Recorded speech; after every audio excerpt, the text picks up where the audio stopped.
নমস্কার, Mampi's cooking and ব্লগে আপনাদেরকে অনেক অনেক স্বাগত। চলে আসলাম আবার রান্নাঘরে দারুণ একটা রেসিপি নিয়ে। তো আজকে এখানে নিয়েছি আমি মোচা।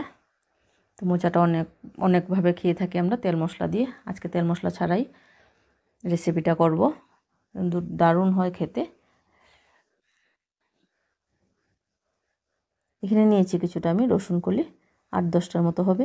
ড্রাই ফিশ নিয়েছি, মানে যেটাকে বলে শুটকি মাছ, মানে শীতল নিয়েছি আর কি, তো যে যেই নামে জানে। একটা টমেটো আর একদম ঝাল লঙ্কা নিয়েছি, দেখুন 5-6টার মতো কালো কালো লঙ্কা, অনেক ঝাল লঙ্কাটা খেতে। ছোট সাইজের একটা পেঁয়াজ নিয়েছি। এখানে ধনেপাতা নিয়েছি। তো ধনেপাতাটা আমাদের এখানে দেশি ধনেপাতা, আপনারা কে কী নামে জানেন একটু কমেন্টে জানাবেন। এখানে কেউ বিলাতি ধনেপাতাও বলে, কেউ বা নাগা ধনেও বলে। তো আপনারা কে কী নামে জানেন একটু কমেন্টে জানাবেন প্লিজ।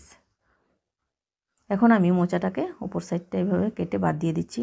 সব কটা মোচার এইভাবে উপরের অংশটা বাদ দিয়ে দেবো, আর নিচের যে শক্ত জায়গাটা এটাও বাদ দিয়ে দেবো কেটে। আপনারা কোথা থেকে দেখছেন ভিডিওটা একটু কমেন্ট করে জানাবেন, তাতে করে আমার সুবিধা হবে আপনাদেরকে ধন্যবাদ জানাতে।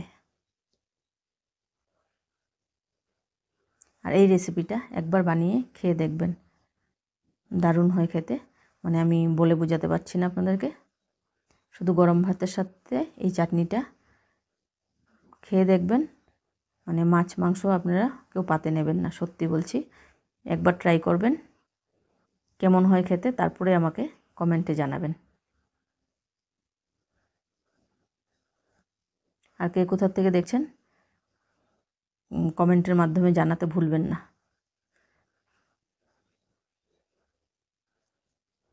এখন একটা ফ্রাই প্যান বসিয়ে এর মধ্যে আমি দিয়ে দিলাম জল সামান্য, মোচাগুলি দিয়ে দিয়েছি, সামান্য একটু নুন দিয়ে 10 মিনিটের মতো সিদ্ধ করে নেব।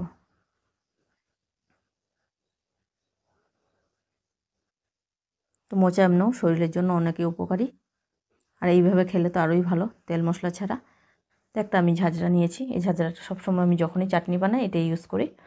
এর মধ্যে টমেটোটা আমি দিয়ে দিলাম, রসুন কলিগুলিও দিয়ে দিচ্ছি, একটু ড্রাই রোস্ট করে নেব।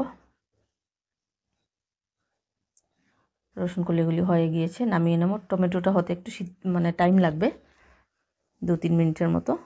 লঙ্কাগুলিকে আমি একটু ড্রাই রোস্ট করে নিচ্ছি। কথা বলতে বলতে একটু ভুল ত্রুটি হলে মানিয়ে নেবেন।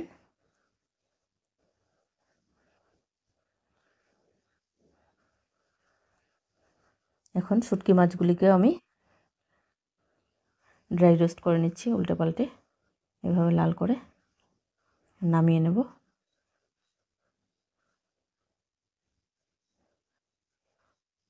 তো মোচাটাও সেদ্ধ হয়ে গেল, নামিয়ে নিয়েছি।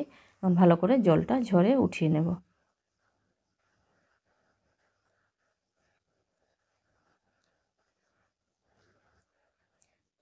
তো টমেটোটাও আমি মাঝখান থেকে কেটে নেব, শক্ত যে জায়গাটা এটা কেটে ফেলে দেবো, আর বীজগুলি বের করে নেব।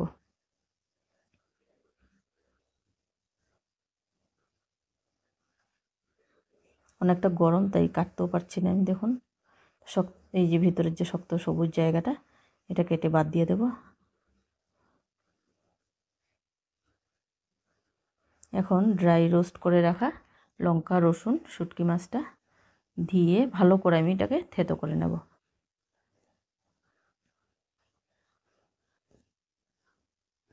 এর মধ্যে টমেটো দিয়ে দিলাম, টমেটোটাও আমি একসাথে একটু মিশিয়ে নিচ্ছি এইভাবে থেতো করে।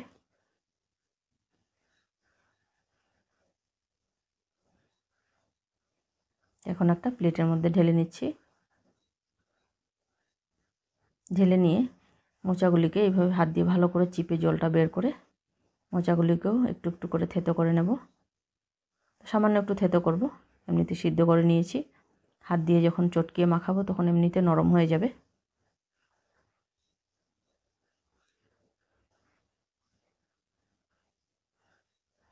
থেতো করা হয়ে গিয়েছে, দেখুন নামিয়ে নিচ্ছি।